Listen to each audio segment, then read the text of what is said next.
दोस्तों, फिलिस्तीन के यरूशलेम में मौजूद मस्जिद अक्सा, जिसको हम बैतुल मक़दिस के नाम से भी जानते हैं, ये दुनिया की एक ऐसी अकेली जगह मानी जाती है जिस जगह पर 3 धर्मों के मानने वाले लोग रहते हैं और ये तीनों अपना अपना हक जताते हैं। यानी कि दोस्तों, मस्जिद अक्सा एक ऐसी जगह है कि जो ईसाई धर्म में भी बहुत ज़्यादा अहमियत रखती है।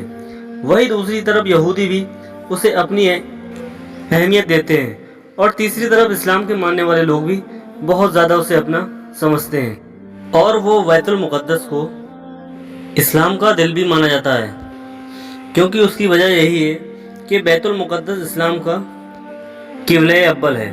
क्योंकि दोस्तों, काबे से पहले उसी तरफ मुँह करके नमाज अदा की जाती थी और यही वजह है कि इस्लाम में बैतुल मुक़द्दस को इतनी ज़्यादा अहमियत दी गई है कि ईसाइयों ने जब बैतुल मुक़द्दस को ईसाइयों के कब्ज़े से हासिल किया, जब उस पर फतेह हासिल की थी, तो मुसलमान पर जुल्म सितम की हदें ही पार कर ली थी।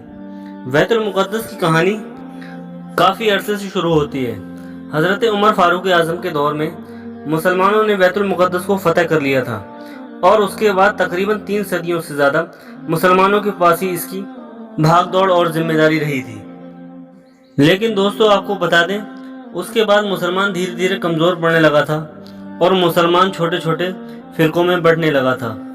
और इसका नतीजा ये देखने को मिला कि उस दौर की सल्तनत, जो कि सुल्जूक सल्तनत थी, वो कमज़ोर पड़ गई थी और धीरे धीरे फ़िलिस्तीन, सीरिया, इन तमाम इलाकों पर ईसाइयों ने अपना कब्ज़ा शुरू कर दिया था। और आखिरकार सन 1099 में ईसाइयों ने मुसलमानों से बैतुल मुक़द्दस को हासिल कर लिया था, यानी कि छीन लिया था।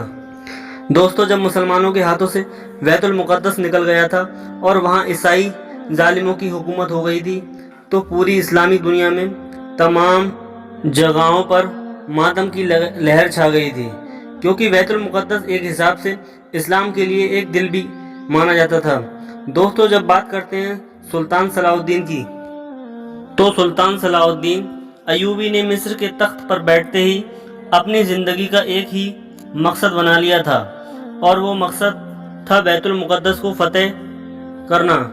उनके दिमाग में हमेशा यही बात चलती थी कि किसी भी तरह हम अपने पुरखों की उस चीज़ को वापस लें जो कि हमसे छीन ली गई थी। और सबसे ज़्यादा हैरानी की बात ये भी है कि जिस वक्त सुल्तान सलाहुद्दीन को तख्त पर बिठाया गया था, उनकी उम्र सिर्फ 21 से 22 साल की थी।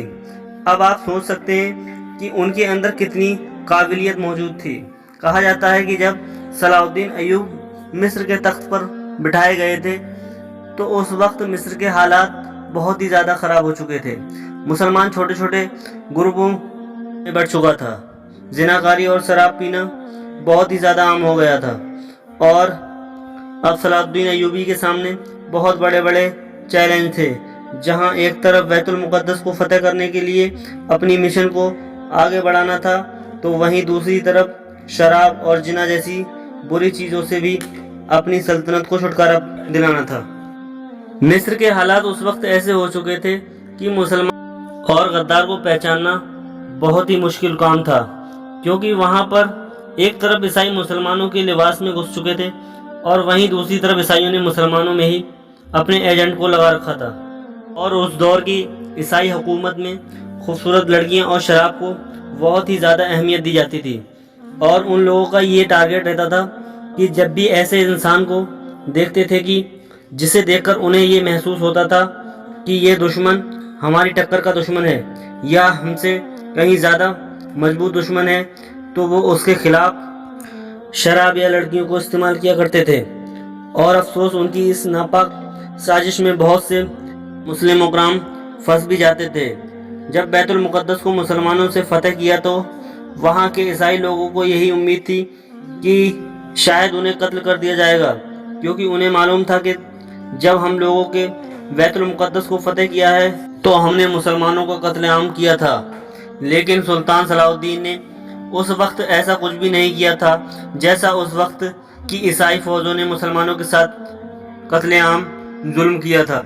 दोस्तों, सुल्तान सलाहुद्दीन अयूबी ने तमाम ईसाइयों को फिदिया देकर वहाँ रहने की इजाज़त दे दी थी اور جو لوگ غریب تھے، فدیہ نہیں دے سکتے تھے، ان کا پیسہ خود صلاح الدین ایوبی اور اس کے بھائی نے ادا کیا تھا۔ سلطان صلاح الدین کی نیک دلی کا صرف ہم اس بات سے ہی اندازہ لگا سکتے ہیں کہ جب ان کی وفات ہوئی تھی تو نے اپنی نسلوں کے لیے وراثت میں کچھ بھی نہیں چھوڑا تھا۔ آپ کے مرنے کے بعد آپ کی وراثت میں صرف ایک گھوڑا، ایک تلوار، ایک زیرہ اور ایک دینار اور ایک صرف کچھ درہم تھے۔ اور دوستو، آپ کو بتا دیں کہ ان تمام چیزوں کی قیمت کو ملا کر بھی اتنے پیسے نہیں ہو سکتے تھے کہ اس کے ذریعے سے آپ کی تدفین یعنی کہ آپ کو دفنایا جا سکے، اور آپ کے دفنانے کا خرچہ بھی اس وقت کے خلیفاؤں نے اٹھایا تھا۔ اب آپ سوچ سکتے ہیں کہ جس انسان نے اپنی قوم کی خاطر اتنا سب کچھ کیا، اس کے بعد اپنی ذرا بھی فکر نہیں کی اور اپنی خاطر کچھ بھی نہیں کیا، اتنا بھی نہیں کہ اپنا دفینہ بھی ہو سکے۔ تو دوستو، یہ تھی سلطان صلاح الدین ایوب کے دور کی داستاں۔ دوستو، اگر آپ کو یہ ویڈیو پسند آیا ہو تو ویڈیو کو لائک کریں۔ اگر ویڈیو کی نالج دوسروں تک پہنچانا چاہتے ہیں تو پلیز اس کو شیئر کریں تاکہ ہمارے ہر مسلمان بھائی تک یہ نالج پہنچے۔ تو دوستو، دیجیے اجازت، پھر ایک اور نئی ویڈیو کے ساتھ ملتے ہیں۔ دعاؤں میں یاد رکھنا۔ Goodbye all of you friend.